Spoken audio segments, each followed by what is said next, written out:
E bora lá! Antes da ideologia, antes de partido, antes de direita ou de esquerda, existe uma pergunta simples que todo país precisa responder: quem realmente paga a conta do Estado?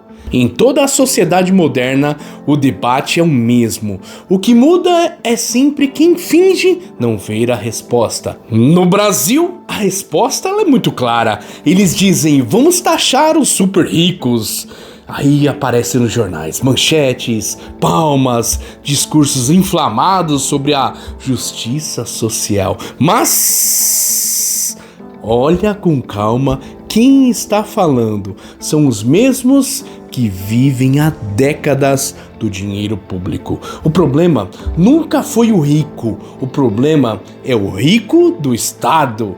Aquele que nunca criou absolutamente nada, nunca assumiu risco nenhum, mas vive como um rei com seu dinheiro. É aqueles seus políticos de estimação. Enquanto o trabalhador luta para pagar o boleto todo mês, o ministro posa sorrindo com a taça de champanhe em eventos internacionais. Ou até de uma TV aí que tá lançando nova, é isso. Essa é a resolução deles. Luxo garantido, conta terceirizada. E hoje eu não vou fazer um discurso ideológico. Vou desmontar uma narrativa. A narrativa mais vendida do Brasil moderno. A ideia que o governo luta contra os ricos para proteger os pobres. Ah, você já caiu nessa, né? Vou mostrar como essa história não se sustenta nos fatos, na história e nem na matemática. Ah, é matemática, detona os políticos.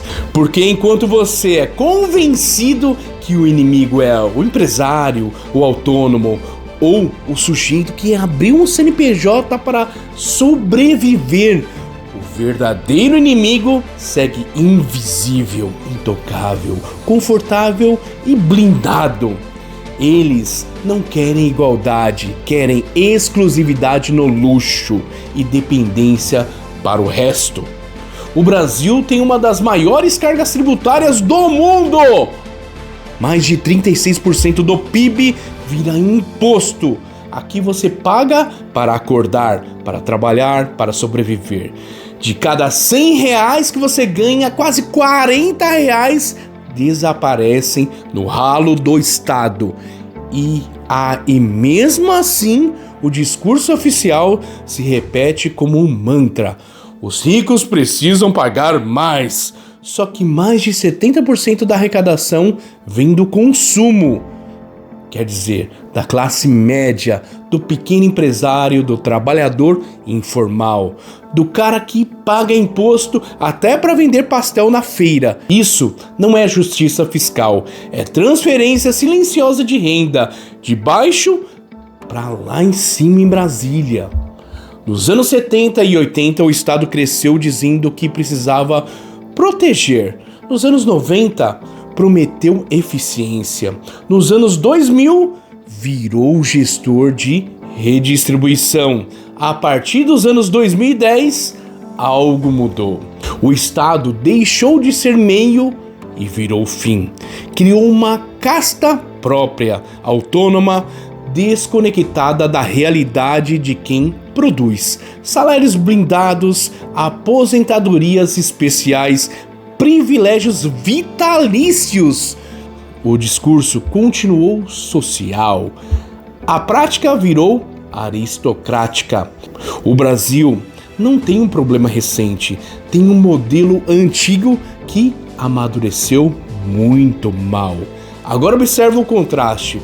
Filho do presidente morando fora do país, primeira-dama circulando em jantares de gala, ministros com diárias internacionais pagas, carros oficiais, assessores, segurança e auxílio moradia.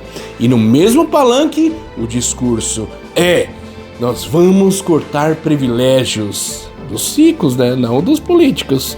Você paga taxa para trabalhar, seu patrão paga taxa para te ter você como empregado. Mas o deputado, isento. O ministro, isento. O artista, aquele artista, amigo do poder, isento. E você? E você? E eu é que sustenta toda essa merda. Ainda vira o vilão dessa história toda. Eles não querem te proteger, querem te manter preso no sistema. E é isso que vem acontecendo há anos aqui no nosso Brasilzão. Cara, acreditar em político em pleno 2025, na era da internet, não é possível mais. E o argumento oficial é simples e sedutor. Dizem que, sem taxar as grandes fortunas, não existe justiça social. Que o Estado precisa arrecadar mais para cuidar dos pobres. Parece muito bonito, né? Parece moral. O problema é que esse argumento ignora 3 fatores básicos. Primeiro, países que tentaram a taxação agressiva sobre patrimônio viram fuga de capital. Segundo, quando o capital sai, a base tributária encolhe. Terceiro, quem paga a conta final nunca é o bilionário, é a classe média, é o trabalhador. O discurso promete igualdade e o resultado entrega empobrecimento generalizado. Bom, a gente já viu essa receita lá na Venezuela, em Cuba, em todos os outros países socialistas. E a França também tentou. O que aconteceu? Os bilionários foram embora. A arrecadação caiu. A Argentina também tentou. O que aconteceu? Fuga de capital. E a inflação explodiu. A Venezuela também tentou. O Estado ficou rico, o povo ficou pobre. É isso que acontece, meu amigo. Em todos os casos, o roteiro se repete. É sempre o mesmo. O dinheiro é móvel, o imposto é que fica. O trabalhador não tem para onde ir. O Brasil, ele tá insistindo nessa mesma merda, em repetir erros que o mundo já documentou, tá na história. Vamos acordar, Brasil. Isso não é teoria, é padrão histórico. Esses vagabundos fazem sempre a mesma coisa. Vamos lá contar a história do nosso personagem. Esse é o seu João. Tem 38 anos e é dono de uma pequena empresa. Fatura aí lá seus 12 mil por mês. Paga impostos, aluguéis, funcionário, contador, taxa, tarifa, multa, e no fim do mês sobraram 2 mil reais. O governo chama o seu João de privilegiado. O Estado não chama o ministro de privilegiado. O seu João acorda cedo, o Estado chama isso de dever. O ministro vive blindado, o Estado chama isso de direito. Essa é a inversão moral. Muito cuidado com isso, inversão moral. A gente vive muito isso no Brasil. É só você ver a destruição que vem acontecendo no Brasil. Um monte de gente fazendo merda na internet. A família tradicional sendo destruída. E não tô falando aqui de... Não tô falando de preconceito, não. Eu tô falando aqui de um modelo existente de família que hoje é banalizado totalmente errado. Começa aí. O dinheiro sai do seu João, vira imposto sobre consumo, sobre folha, sobre renda, entra no orçamento. Do orçamento não vai para a escola, nem hospital ou estrada como prometido. Vai para a folha inchada, privilégios, aposentadorias especiais e juros da dívida criada pelo próprio Estado. O fluxo é simples, o discurso é complexo para confundir. Quem entende o caminho do dinheiro nunca mais acredita em narrativa. E aí surge a figura mais comum do Brasil moderno: o socialista de Rolex, o comunista de iPhone, o ministro de jatinho, o deputado que grita contra os ricos enquanto almoça lagosta paga pelo contribuinte. O mesmo governo que fala em desigualdade é o que mais cria privilégios para a elite estatal.